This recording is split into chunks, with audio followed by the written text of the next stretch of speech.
Hello guys, my name is Yasmin, and this story will highlight my extremely entitled and crazy mother-in-law, Jessica. My husband Keith came up with the idea of sharing this story here because he likes to read them sometimes. If you find this odd, let me tell you that he knows that his mother is crazy. I mean, he was her first victim after all. Let me tell you from the beginning. Keith grew up with his mum. Jessica was married to his dad, who divorced her after Keith was born. He got a taste of her craziness and ran as far as he could. Unfortunately, Jessica didn't have good taste in men and ended up choosing a man who abandoned his child. So, Keith's father paid child support, but later terminated his rights. I've never met the man and don't wish to anyway. Jessica single-handedly raised Keith, or that's what she tells everyone. Truth is, she used Keith to get money from her family and live off them for the longest time possible. When they got fed up, she got a job but still took a lot of money from time to time. As soon as Keith was a teenager, Jessica made him work so that she could take his money. That's right, until Keith was 18, Jessica was actually taking all the money that Keith made from his jobs. Keith knew that he needed to get out, so he took out student loans and used a scholarship to get into a good college. That's where we met. From the very beginning, Keith had told me all the horror stories about his mother. Trust me guys, I was furious on his behalf. This perfectly healthy woman made a teenager work to get basic necessities. It was horrible. I often said, I don't understand how you are still in contact with her. I would have stopped a long time ago. I can't do that, Yasmin. I was raised by a narcissist. She conditioned me to believe that taking care of her is my responsibility. I have a hard time getting over those teachings. How you live is not healthy, Keith. I know you still send her money from your part-time jobs. You need to get help and cope with your mental health better. I am planning to see someone, Yasmin. It's just that Mum keeps asking for money and guilts me a lot. She chooses all the wrong men who just leech off her, and that makes her leech off me. That's why I'm unable to save money.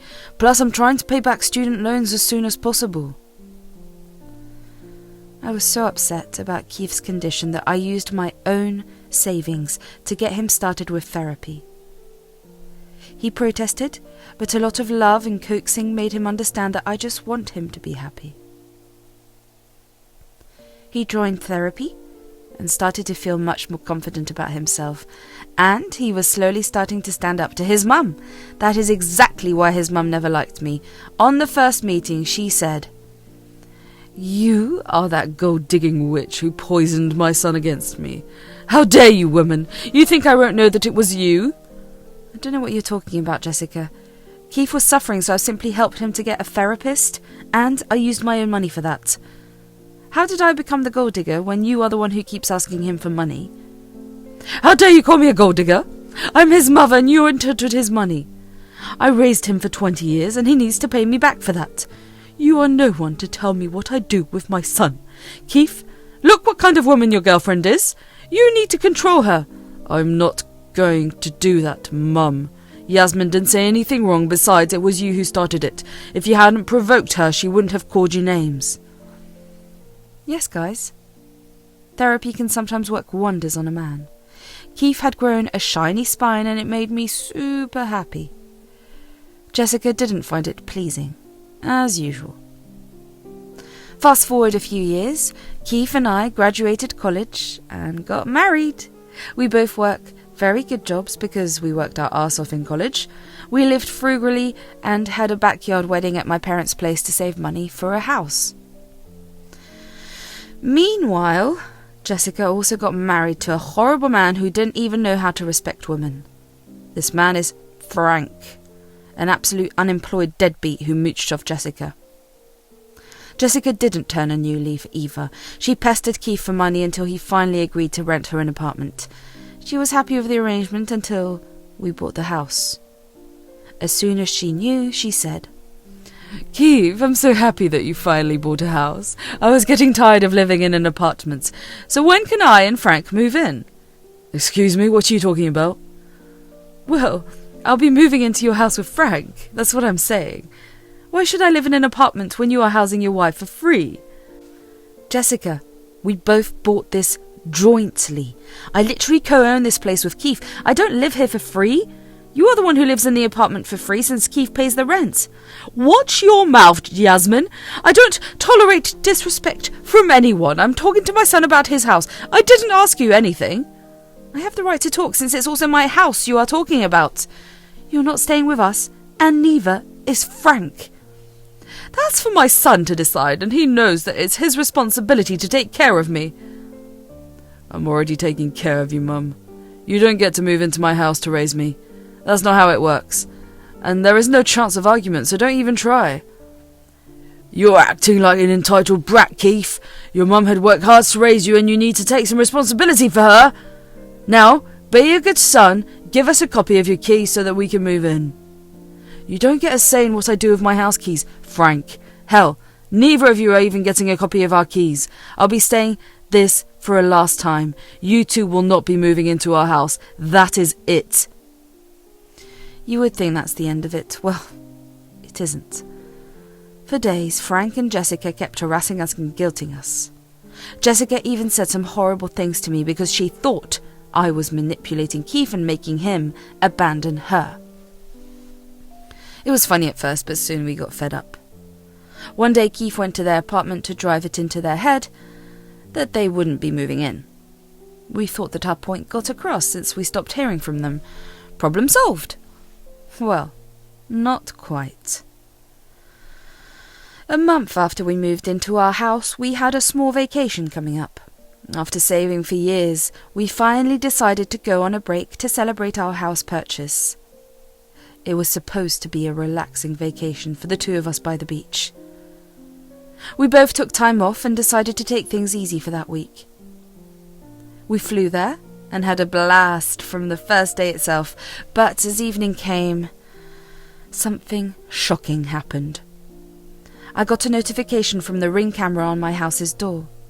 Yes, we did set up surveillance cameras before we went on vacation. Since we didn't ask anyone to house it, we thought that it would be important. Now, I had no idea who would even show up at the door. The neighbourhood is pretty safe and we have lived there before. Hardly anything ever happened there. So I was curious why there was so much activity at the house. I opened my ozone to see what the hell was going on there. What I found in the live camera footage shocked me.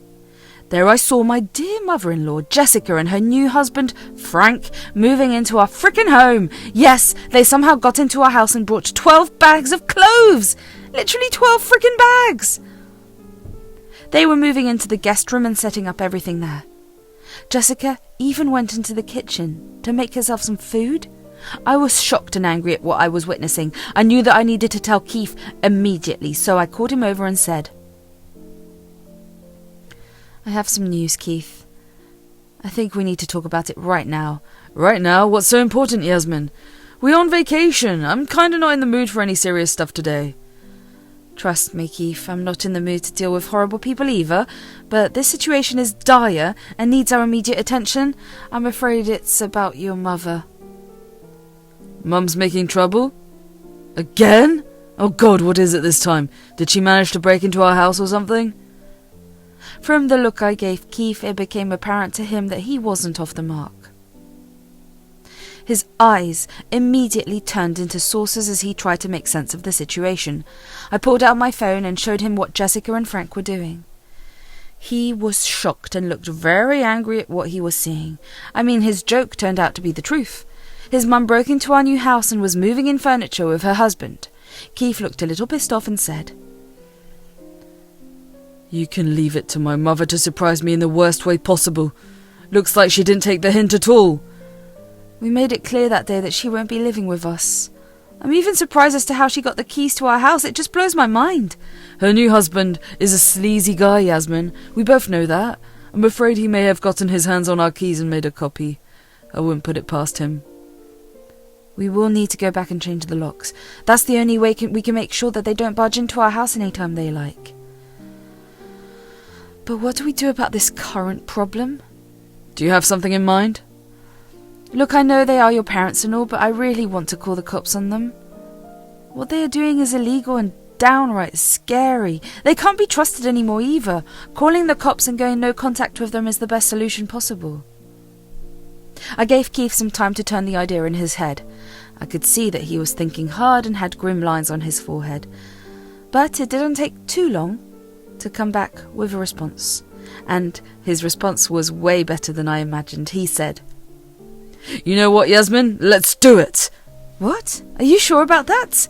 There'll be no going back once we do this, and the cops will drag your mum and Frank to the streets with all their things."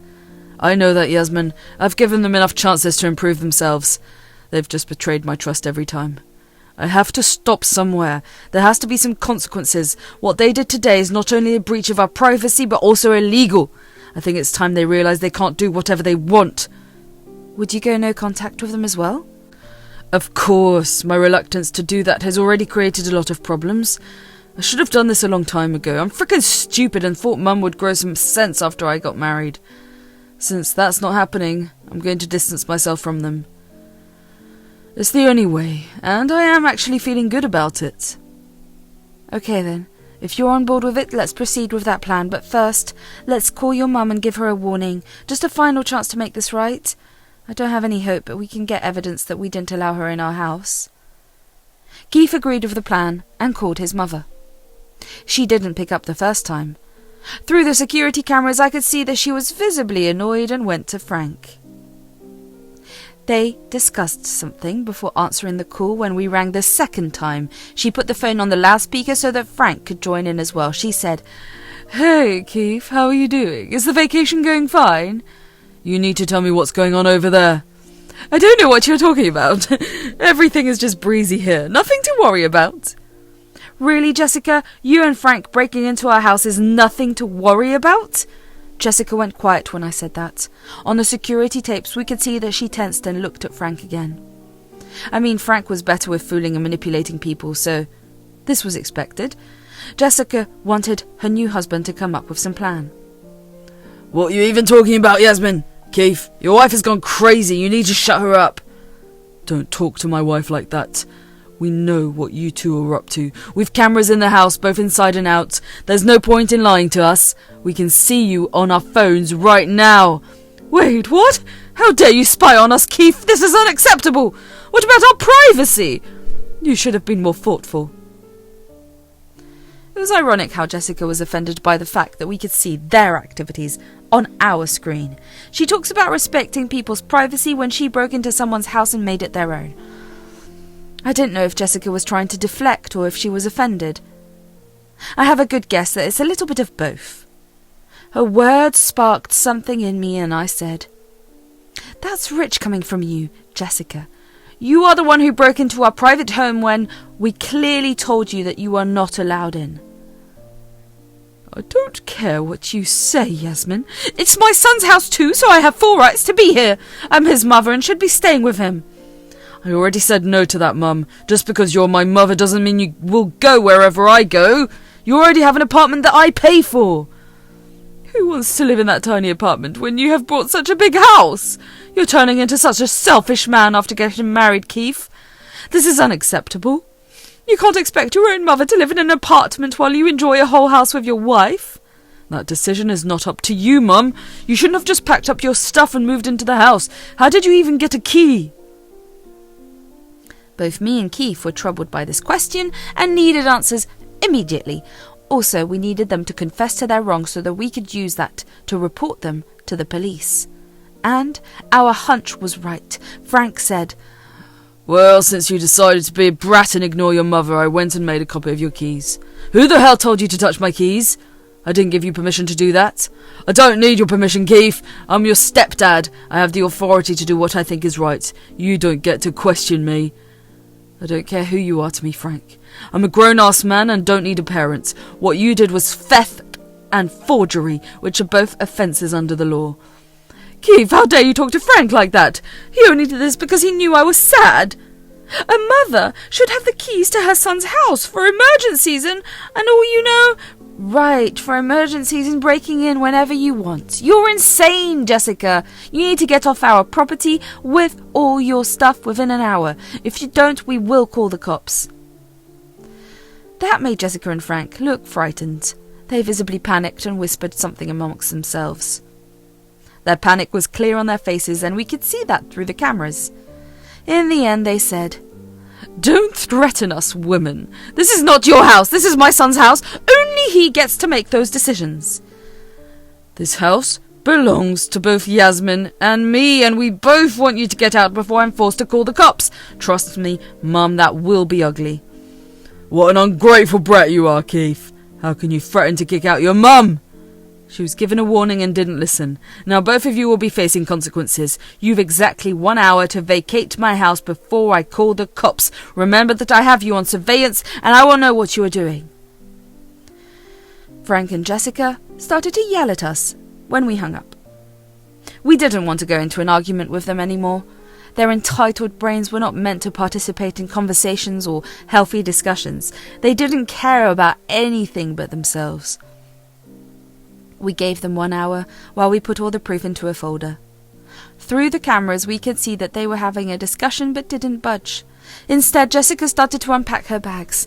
That made us both angry as hell. As the hour passed, we called the police with all the evidence we had. Thankfully, they took us seriously and went to our house. We saw the whole fiasco unfold in front of our house. The cops went there and knocked at the door. Jessica and Frank opened the door and immediately faked being confused. After the officers told them everything, they called us and sang a different tune. They said, "Keith, why was there a need to call the cops? We just want to live with our son. Why are you making things so difficult? Tell the cops that this was all a misunderstanding." "I don't want you living with me, Mum. I've said that 100 times now. Stop being so frickin' entitled. Leave before the cops arrest you and we are forced to press charges." "Keith, don't do this. Please. Look, we have nowhere to go. You need to let us stay here. Just tell the cops to leave. We will have a calm discussion about this once you come back." "Absolutely not, Mum. You need to pack up and go to your apartment. I want my house empty today and right now." "Keith, actually, we can't go back to the apartment. I cancelled the lease and sold my furniture. We really have nowhere to go. I thought that you wouldn't mind living with us, so I cancelled the lease myself." The frickin' audacity of this woman shocked me to the core. She cancelled her lease because she thought she could force us to house her? She was frickin' insane. Keith was boiling with rage and ready to scream at her sorry ass. He said, "You went behind my back and cancelled your lease? What the frickin' hell, Mum? You know what? That's not my problem. I don't care where you go. You need to vacate my house." No, Keith. Please listen to me. I've nowhere to go. Don't kick us out. I'm your mother. Do you want your mother to be homeless? You made yourself homeless, Mum. Since you don't want to stay in a rented apartment anymore, I won't give you rent money anymore. I'm frickin' done. You can take your new man and figure out something for yourself. Get out of my house and don't try to contact me again. At this point, Jessica was literally crying and begging to make us hear her out. She even cried to me and brought up my dead mother to guilt me. They had the very opposite reaction than what she expected. Me and Keith got so mad that we shouted at them and hung up. We immediately blocked their numbers because they crossed all our boundaries in one day and somehow made things worse than ever. The cops stayed back at the house and made sure that Jessica and Frank left. I called a mutual friends to house sit till we came back. She also assured me that she would call a locksmith to change our door lock the next day. She's a friend from college and we trust her a lot. We knew that she would make sure our house was safe. She lived in an apartment, so it was easy for her to come to the house. Frank and Jessica left and went to God knows where. My guess is they spent the night at the hotel and bought new phone numbers to harass us. It didn't work. No relative took their side either because they knew Jessica well enough, and they didn't want to be in her drama. Also, they told her in no uncertain terms that they wouldn't house or help her out in any way. That made Jessica focus her attention back on us. For the rest of our vacation, We kept our phones switched off. We opened our phones once daily to check for emergencies, and that's it. We also only called our friend to make sure everything was all right.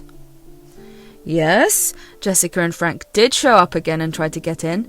They left after the friend threatened to call the cops again. We are thinking of sending a cease and desist letter before they escalate their behaviour.